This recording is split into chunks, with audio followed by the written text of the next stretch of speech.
Hello viewers. Tamil Nadu கிராம ஊராட்சி செயலாளர் 2025 1450 பணியிடங்களுக்கு அறிவிப்பாணை அப்படிங்கிறது வெளியிட்டிருக்காங்க. ஸோ 37 மாவட்டங்களில் எவ்வளோ கவுண்ட் இருக்குது அப்படிங்கிறத நம்மளோட லாஸ்ட் வீடியோஸில் பார்த்தோம். அண்ட் கிராம ஊராட்சி செயலாளர்னால் என்ன, அதுக்கு கேட்கக்கூடிய இன்டர்வியூ கொஸ்டின்ஸ் என்ன அப்படிங்கிறத பார்த்தோம். ஸோ ஒரு 28 கொஸ்டின்ஸ் வந்து நம்மளோட லாஸ்ட் வீடியோவில் பார்த்துருந்தோம். ஸோ அந்த 28மே வந்து உங்களுக்கு ரொம்ப யூஸ்ஃபுல்லாக இருந்திருக்கும்னு நினைக்கிறேன். ஸோ அந்த மாதிரி தான் வந்து பார்த்திங்கன்னா அவங்க கேட்டாங்கன்னா ஆன்சர் பண்ணணும். ஒரு 3 லைன் 4 லைனுக்கு ஆன்சர் பண்ணணும். பட் அந்த 4 லைன்லேயே வந்து நீங்கள் வந்து ஃபுல்லாக கவர் பண்ணிடணும். அவங்க என்ன கேட்குறாங்களோ அதை எக்ஸ்பெக்ட் பண்ணுற மாதிரி வந்து பார்த்திங்கன்னா நீங்கள் பேசிடணும். ஸோ அதே மாதிரி இப்போ நம்ம வந்து அதோட கன்னிவிட்டி பார்க்க போகிறோம். ஸோ இது ரொம்ப முக்கியமான ஒன்று. ஸோ நீங்கள் இதை இது ரொம்ப ஷார்ட்டான ஒரு இது தான், ஒரு 10 மினிட்ஸ் தான். ஸோ அதை நீங்கள் வந்து பாருங்கள். ஸோ அதை நீங்கள் பார்த்தீங்க அப்படின்னா கண்டிப்பாக உங்களோட கிராம ஊராட்சி செயலாளருக்கு நீங்கள் இன்டர்வியூ போனீங்க அப்படின்னா கண்டிப்பாக கிளியர் பண்ணலாம். ஸோ இந்த மாதிரி தான் ஷார்ட் அண்ட் ஸ்வீட்டாக வந்து பார்த்திங்கன்னா அங்கே ஆன்சர் பண்ணணும்.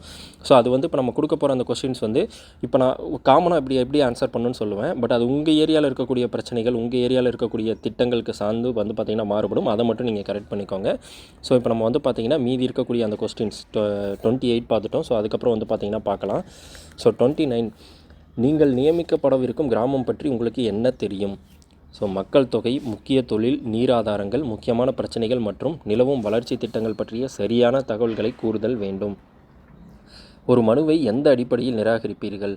சட்ட விதிகள் அல்லது அரசாணைகளுக்கு முரணாக இருக்கும்போதோ அல்லது தேவையான ஆவணங்கள் முழுமையாக இணைக்கப்படாத போதோ நிராகரிப்பேன். ஊராட்சியில் வரி செலுத்த மறுப்பவர்களை எப்படி கையாள்வீர்கள்? முதலில் வரி செலுத்துவதன் அவசியத்தையும் பயன்பாட்டையும் எடுத்துரைப்பேன். அதன் பிறகும் மறுத்தால் உள்ளாட்சி சட்டங்களின்படி நோட்டீஸ் அனுப்பி சட்ட நடவடிக்கையை தொடர்வேன். உங்கள் பணியில் விடுப்பு எடுக்க வேண்டியிருந்தால் என்ன செய்வீர்கள்? முன் அனுமதி பெற்று பொறுப்புகளை தலைவரிடம் அல்லது மாற்று ஏற்பாடு செய்யப்பட்ட அலுவலரிடம் முறையாக ஒப்படைத்துவிட்டு செல்வேன். ஊராட்சி எல்லைகளை மாற்றுவது யாருடைய அதிகாரத்தில் உள்ளது? மாநில அரசினுடையது. சட்டமன்றம் மூலமாக மாவட்ட ஆட்சியர் பரிந்துரைப்பார். அரசாணையின் முக்கியத்துவம் என்ன? அரசு உத்தரவுகள், விதிகள் மற்றும் திட்டங்களை செயல்படுத்துவதற்கான அதிகாரப்பூர்வ சான்று மற்றும் சட்ட அடிப்படை ஆகும். கிராம நிர்வாக அலுவலருக்கும் ஊராட்சி செயலாளருக்கும் உள்ள வேறுபாடு என்ன? விஏஓ வருவாய்த்துறை சார்ந்து நிலம், வரி, பட்டா போன்ற பதிவுகளை பராமரிப்பார்.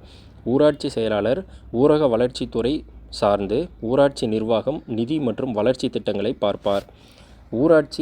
ஊராட்சியின் நிலப்பதிவுகளை யார் பராமரிப்பார்? நிலப்பதிவேடுகளை அடங்கல், சிட்டா, புலப்படம் விஏஓ பராமரிப்பார். ஊராட்சி செயலாளர் ஊராட்சிக்கு சொந்தமான சொத்துக்களின் பதிவேடுகளை பராமரிப்பார். ஊராட்சி மன்ற தீர்மானத்தை யார் நடைமுறைப்படுத்துவார்? ஊராட்சி செயலாளர். ஊராட்சி தலைவர் மற்றும் மன்ற உறுப்பினர்களிடம் வழிகாட்டுதலுடன் நடைமுறைப்படுத்துவார். ஊராட்சியின் வரவு செலவு அறிக்கையை எப்போது சமர்ப்பிக்க வேண்டும்? மாதாந்திர மற்றும் ஆண்டுதோறும் முறையாக வட்டார வளர்ச்சி அலுவலரிடம் சமர்ப்பிக்க வேண்டும். இந்திரா ஆவாஸ் யோஜனா திட்டத்தை எப்படி செயல்படுத்துவீர்கள்? இப்போதுள்ள PMAY பிரதம மந்திரி ஆவாஸ் யோஜனா திட்டப்பட்டியலை பயன்படுத்தி பயனாளிகளை கிராம சபையில் தேர்வு செய்து விதிமுறைகளின்படி விண்ணப்பங்களை பரிசீலிப்பேன். ஊராட்சியில் சுகாதாரம் மற்றும் துப்புரவுக்கான உங்கள் திட்டம் என்ன?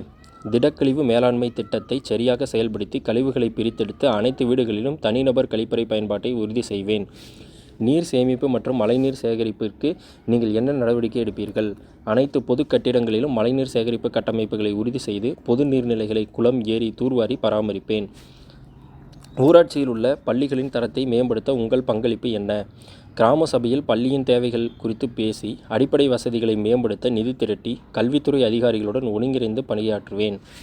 மகளிர் சுய உதவி குழுக்களை மேம்படுத்தும் வழிமுறைகள் என்னென்ன? குழுக்கள் முறையாக செயல்படுவதை உறுதி செய்து அரசு அளிக்கும் சுழல் நிதி மற்றும் வங்கிக் கடன்களை பெற வழிகாட்டி தொழில் பயிற்சிக்கு ஏற்பாடு செய்வேன். உங்கள் ஊராட்சியில் உள்ள இயற்கை வளங்களை எப்படி பாதுகாப்பீர்கள்?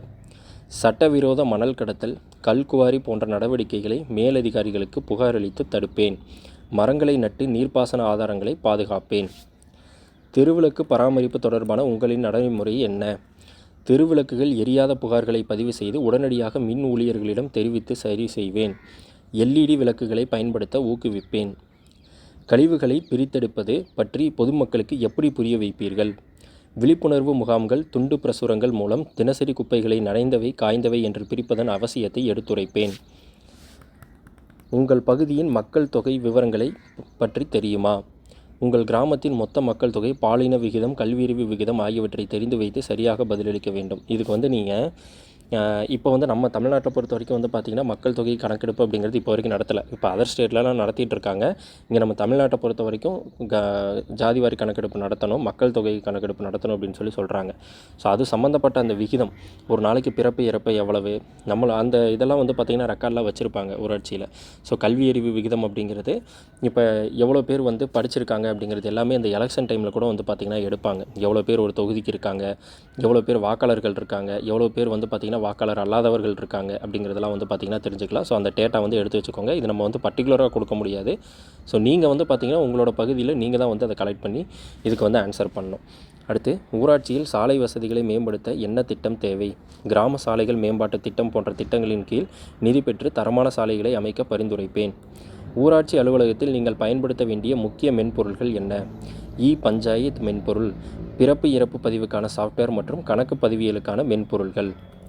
சேவை மையத்தை பற்றி விளக்குக. அரசு சேவைகளான ஜாதி சான்றிதழ், வருமான சான்றிதழ், ஆதார் திருத்தம் போன்றவற்றை பொதுமக்கள் சுலபமாக பெறுவதற்கான ஒருமித்த சேவை மையம்.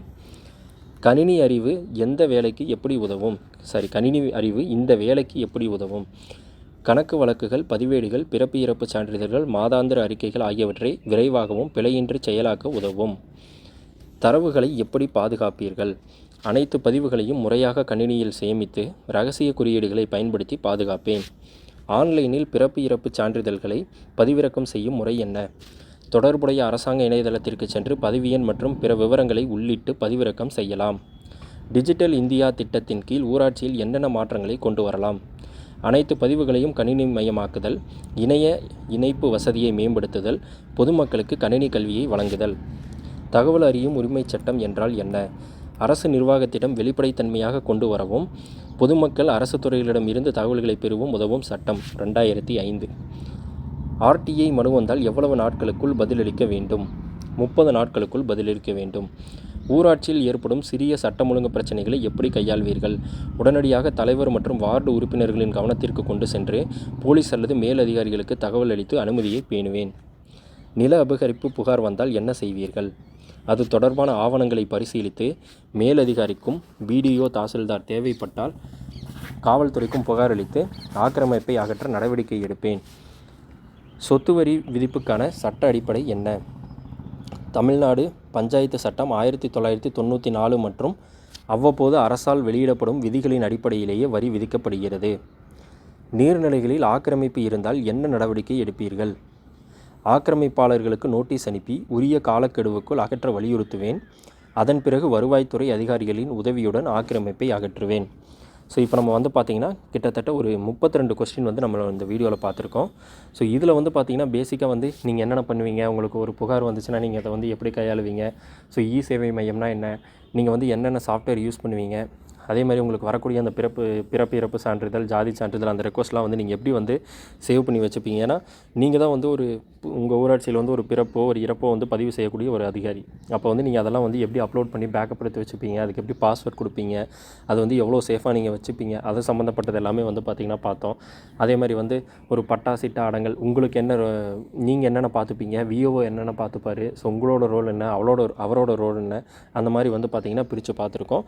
ஸோ இதுவும் வந்து பார்த்திங்கன்னா ரொம்ப இம்பார்ட்டண்ட்டான ஒரு விஷயம். ஸோ இப்போ நம்ம வந்து பார்த்திங்கன்னா ஃபஸ்ட்டு பார்த்துருக்க இந்த 60 கொஸ்டின்ஸுமே உங்களுக்கு இன்டர்வியூவில் கேட்கப்படக்கூடிய மிக முக்கியமான கேள்விகள். இதில் ஒரு சில கேள்விகளுக்கு நீங்கள் தான் வந்து டேட்டா எடுத்துக்கணும். ஸோ இது வந்து நம்ம காமனாக கொடுக்குறோம். ஸோ உங்களோட ஊராட்சி நிர்வாகத்தில் இருக்கக்கூடிய மக்கள் தொகை கணக்கெடுப்பு, அங்கே இருக்கக்கூடிய திட்டங்கள், அங்கே இருக்கக்கூடிய பிரச்சனைகள், இதெல்லாமே வந்து பார்த்திங்கன்னா நீங்கள் தான் உங்களோட பகுதிக்கு ஏற்ற மாதிரி வந்து பார்த்திங்கன்னா ஆன்சர் பண்ணிக்கணும். பட் இந்த மாதிரி தான் வந்து ஷார்ட் அண்ட் ஸ்வீட்டாக வந்து ஆன்சர் பண்ணணும். ஓகேங்களா? ஸோ மேலும் நம்மளோட நெக்ஸ்ட் வீடியோவில் மீதி இருக்கக்கூடிய அந்த 40 கொஸ்டின்ஸும் பார்க்கலாம். ஸோ இந்த வீடியோ உங்களுக்கு பிடிச்சிருந்துச்சுன்னா உங்களோட ஃப்ரெண்ட்ஸ்க்கு ஷேர் பண்ணுங்கள். நம்மளோட சேனலை சப்ஸ்கிரைப் பண்ணுங்கள்.